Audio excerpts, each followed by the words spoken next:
ஒரு ஊர்ல ஒரு குரு இருக்கிறாப்புல. அவருக்கு நெறைய சிஷ்யர்கள் இருக்காங்க. அதுல ஒரு சிஷ்யன் என்ன பண்றான் அப்புட்ன்னா, ரொம்ப கவலையா இருக்கான், சோகமா இருக்கான். ஏன் அப்புட்ன்னா, அவனால எந்த செயலுமே முழுமையா செஞ்சு முடிக்க முடியல. அதுவும் இல்லாம ஏதாவது ஒரு செயல் வந்து குரு சொல்றாரு அப்புட்ன்னா, அத வந்து அந்த செயல செய்யறதுக்கு முன்னாடியே அவன் தோத்தர்றான்.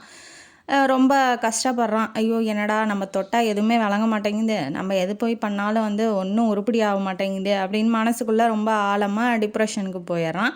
அத பார்த்த குரு என்ன பண்றாரு, "சிஷ்யா வாடா இங்க" அப்படின்னு சொல்லி கூப்பிட்றாப்புல. இவனும் வந்து போறான். போனதுக்கப்புறம், "நீ ஏன்டா கவலைப்படுற?" அப்படிங்கும்போது, "என்ன குருவே நான் எத பண்ணாலும் விளங்க மாட்டேங்குது. எத தொட்டாலும் விளங்க மாட்டேங்குது. எனக்கு ஒண்ணுமே வராதாட்டங்குது" அப்படின்னு சொல்லி ரொம்ப வருத்தப்படுறான். அத கேட்ட குரு என்ன பண்றாரு அப்புட்ன்னா, இந்த கிளி ஜோசியக்காரன்லாம் வச்சிருக்கான் இல்லையா?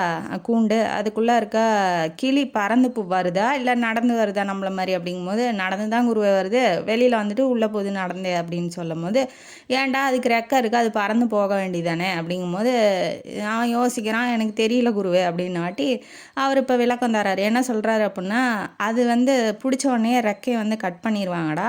அது நெறைய டைமு பறக்கறதுக்கு முயற்சி பண்ணும். அதால பறக்க முடியாது. அதுக்கப்புறம் அந்த சிறகு வளர்ந்து அதால பறக்க முடியும்னு அதுக்கு தெரிஞ்சிருக்காது. ஏன்னா, இப்ப பல தடவ முயற்சி பண்ணி அது தோத்துருச்சு இல்லையா? அதனால நமக்கு பறக்கவே வராது. நம்ம நடந்து தான் போணும், நடந்து தான் வரணும்னு அது மனசுல ஆழமா பதிஞ்சுட்டு, பறக்கறதுக்கான முயற்சியே எடுக்காது. அதனால அதுக்கு ரெக்கை இருந்தும் அதுக்கு பிரயோஜனப்படாம நடந்து வெளியில வந்துட்டு, நடந்து உள்ளேயே போயிருது கூண்டுக்குள்ள அப்படின்னு சொல்றாப்புல. அப்ப அந்த கிளிக்கும் உனக்கும் என்ன ஒத்துமை இருக்குன்னு தெரியுதா? அப்படிங்கும்போது, இல்ல தெரியல குருவே. ஓரளவுக்கு தான் எனக்கு புரியுது அப்படின்னு சொல்றான். அத குருவே சொல்றாப்புல. என்ன சொல்றாருன்னா, நீயும் அந்த மாரி தான் இருக்க. எல்லா செயலும் நம்ம தொட்டா விளங்காது. நம்ம பண்ணா எதுவுமே உருப்படாது. நம்ம எது பண்ணாலும் தோல்வியில தான் முடியும் அப்படிங்கிற ஒரு நம்பிக்கைய வந்து விட்டுர்ற. ஏன்னா, இப்ப அவன் செயல் செய்யறதுக்கு முன்னாடியே பதட்டப்படுறான். இது வந்து நம்ம செஞ்சா உருப்படியாகுமா? நம்ம செஞ்சா அது நல்லதா முடியுமா? அப்படின்னு சொல்லி ரொம்ப பயப்படுறான், பதட்டப்படுறான். அதனாலேயே அந்த செயல வந்து அவனால சரியா செய்ய முடியல.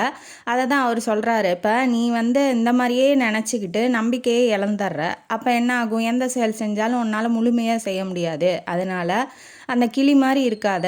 நம்பிக்கையா இரு. அதாவது நம்ம எத்தன வாட்டி செய்றோம், எத்தன வாட்டி தோக்குறோம் அப்படிங்கிறதெல்லாம் கணக்கே கிடையாது. நீ அடுத்த தடவ முயற்சி பண்ணும்போது நம்ம ஜெயிப்போம் அப்படிங்கிற ஒரு நம்பிக்கையோட நெனச்சு வெற்றி அடைவோம் கண்டிப்பா ஒரு செயல்ல அப்படின்னு மனசுக்குள்ள நெனச்சுக்கிட்டு ஒரு செயல செய்யி. நீ 100% உன்னோட உழைப்ப போடும்போது, நீ கண்டிப்பா வெற்றி பெறுவ அப்படின்னு சொல்றாப்புல. அவனுக்கும் புரியுது. உங்களுக்கும் புரிஞ்சிருக்கும்னு நெனைக்கிறேன். இந்த கதையும் காணொளியும் உங்களுக்கு பிடிச்சிருந்தா லைக் பண்ணுங்க, ஷேர் பண்ணுங்க, சப்ஸ்கிரைப் பண்ணுங்க, கமெண்ட் பாக்ஸ்ல கமெண்ட் பண்ணுங்க. நன்றி மக்களே!